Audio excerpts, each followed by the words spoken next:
There was a headline that jumped out at me this week as I scrolled through my Facebook feed. It was shared by an American Baptist pastor. This is what changed up some of my thoughts for the service today. The article was titled, "The God of Love Had a Really Bad Week." And it jumped out at me because I felt like I finally found words to express the heaviness that I had been feeling deep in my heart, a sadness in my soul. I had been carrying a weight around for several weeks that pressed down on me. It wasn't new.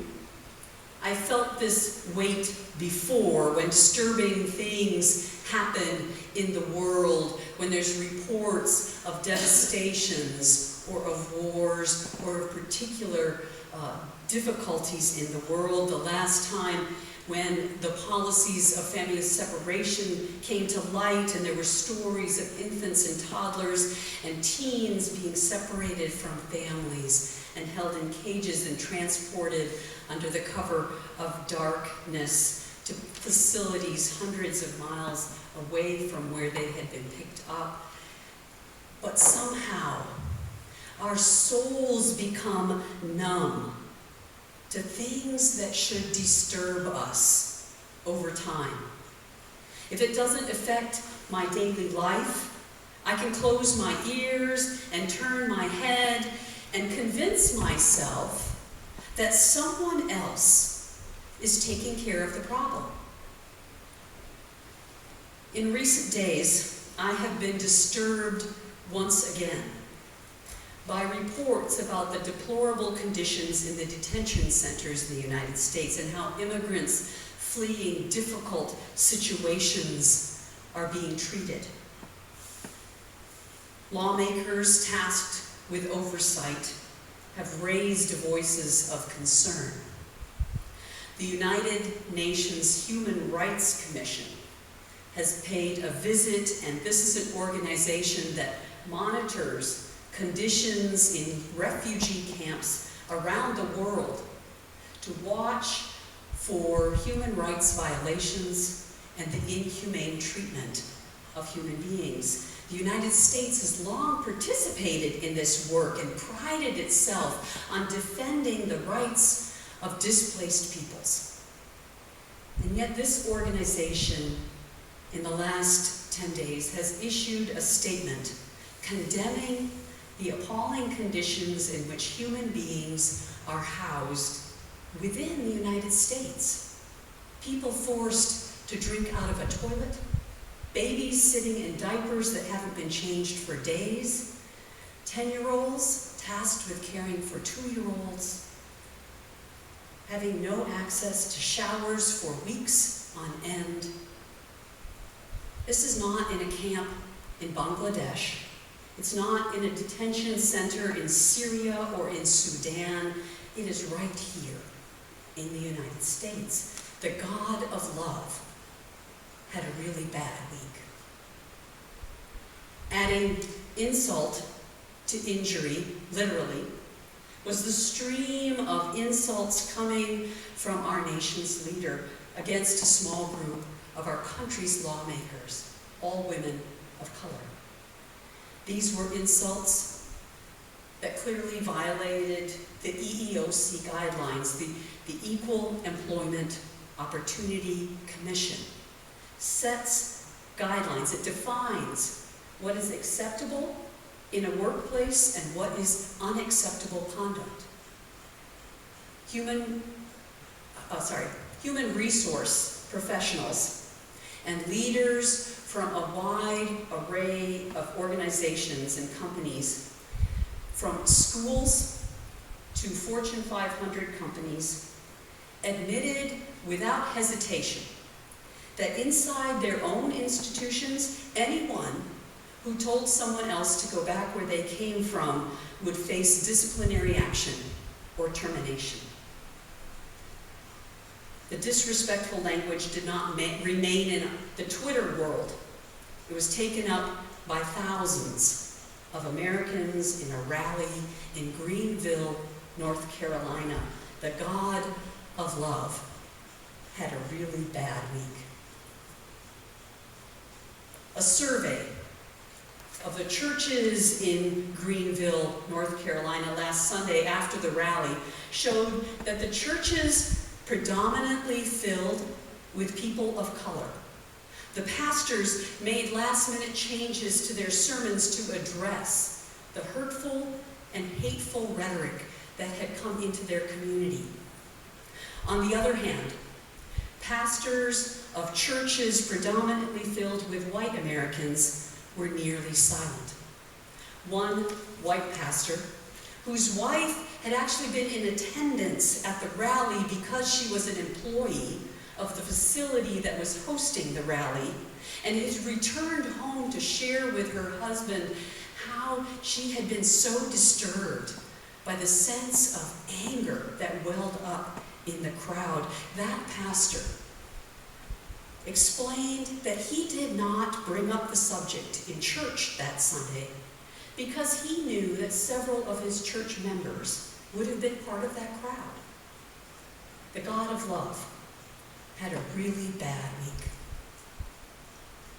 The author of that article asks the question, what made it possible for those people who would have once sung the song, Jesus loves the little children, all the children of the world, to then take up this hostile liturgy to chant, send her back? How did they get there? She asks. Diana Butler Bass is the author who wrote that article. She has a PhD in religious studies. She's written 10 books on the American cultural and religious trends. Her latest book is titled Grateful, The Subversive Power of Giving Thanks. She concurs that many agree that the phrase "send her back" is racist, sexist, and un-American.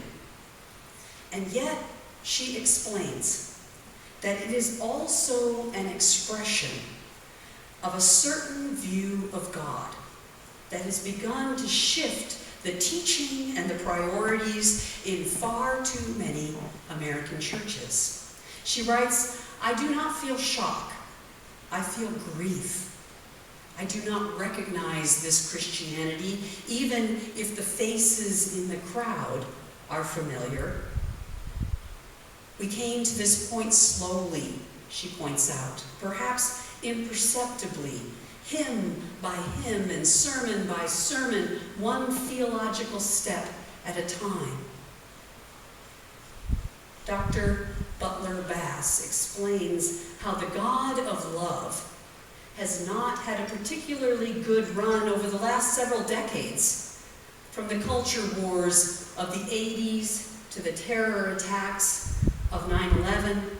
The God of love began to look like a loser. So to retain members, many churches began to embrace a sterner, more militaristic defender God, a God that thunders against unbelievers and at the decline of law and order.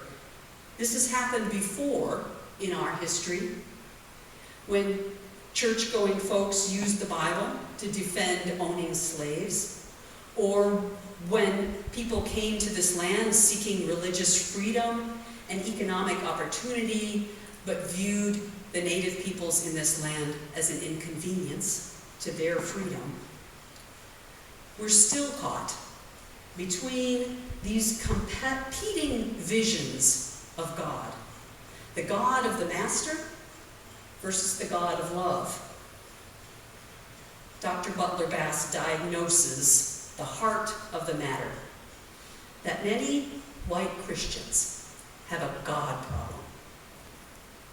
In Bible study this week, as we read from the Gospel of John, we heard Jesus telling the religious folks of his time that the reason they were upset about his teachings and uncertain about where his power and authority was coming from is because they did not know God who sent him. They couldn't recognize the Son because they didn't know the Father. Do we really know God? Would we recognize Christ in our world? Our scripture reading this morning was brief, but it shows us a picture of God, who God is. God is the Lord who blesses, the God who blesses. In the creation story in Genesis 1, no sooner has God created a man and a woman than God blesses them. Moments after humanity comes into existence, God gives them a blessing, and it's a blessing with a purpose, with a task, a responsibility. Be fruitful, fill the earth, take charge of creation, be responsible for it. Humanity was blessed with the hope that we would bless and care for creation. As you know, things fell apart. Rather than blessing one another, those first humans took what wasn't theirs. And then the first son murders his brother. Things fall apart again when, rather than giving blessings, people begin to do wicked things to each other. The corruption and the violence got so bad that God tries a fresh start with one family, with Noah and his family, whose hearts were in the right place. After the devastating flood, humanity fills the earth once more, but the pattern repeats itself again and again. So God changes up the strategy for blessing all creation. He picks an unlikely couple, a man with no land and a woman with no children, Abram and Sarai. God adopts them as his children, and out of love for them, God blesses them. And again, it's a blessing with a purpose. Through them, all peoples of the world will be blessed, God says. As God works through this family over many generations, God continues to choose the most unlikely ones to bring the most blessing to others. Joseph, the youngest son who was a victim of human trafficking. And David, the teenager whose only job qualification was that he knew how to use a slingshot. Or Ruth, the woman who was so poor that she had to glean grain from the edges of the harvest field to be able to care for her mother-in-law. Mary, a young peasant woman. We worship a God that blesses, that has a special love for those who are poor and weak and vulnerable and displaced. The writer of Deuteronomy lays out the law of Moses, those guidelines that enable the people of Israel to reflect the image of God, the God who loves them, and it's going to help them to fulfill their responsibility in the world, blessing the world. The writer of Deuteronomy concludes his presentation of the law with these words. For the Lord your God is the God of gods and the Lord of lords. He defends the cause of the fatherless and the widow and loves the foreigner residing among you. Therefore you too are to love those who are foreigners, for you yourselves were once foreigners in Egypt. In Leviticus 19, it instructs the people of Israel, saying, when a foreigner resides among you in your land, you do not mistreat them. The foreigner residing among you must be treated as a native born. Love them as yourself, for you were foreigners in Egypt. I am the Lord your God. And when I remind you of Old Testament law, I have not forgotten that as people who have put our faith in Jesus Christ, we received his gracious gift of forgiveness and salvation, and we no longer have to live under that old law. Rather, we've been given an even higher command, the law of love. To love others as Christ has loved us. To love our neighbors and even to love our enemies. We cannot even claim the name of Christ if we do not love.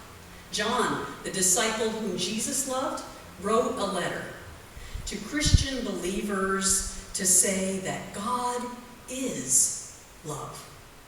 Whoever lives in love lives in God and God in them. And he warned if we boast, saying, I love God, and go right on hating others, thinking nothing of it, we're liars. For we cannot love God, for whom we have not seen, if we do not love others whom we have seen.